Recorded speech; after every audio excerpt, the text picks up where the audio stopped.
Достар, сәлем. Бүгін біз сіздермен өте тез дайындалатын, үй жағдайында жасалатын шаурма жасаймыз. Ол үшін бізге осындай жұқа лаваш керек.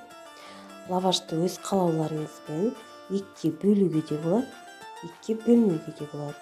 Мен өзім екіге бөліп, кетчуп қостым және майонез салдым. Өз қалауларыңызбен екеуін жақсылап араластырдым. Дайын болғаннан кейін ішіне керек тағамдарымды қостым.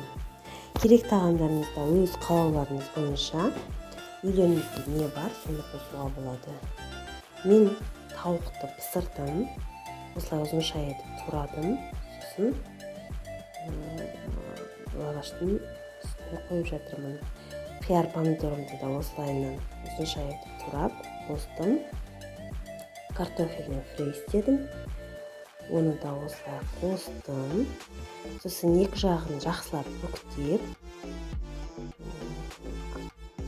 лавашымды орадым.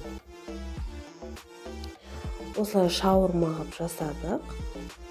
Бұны қызып тұрған отымызға ақырындап май қосып, жақсылап екі жағын қыздырып аламыз. Осы видеодағыдай болады.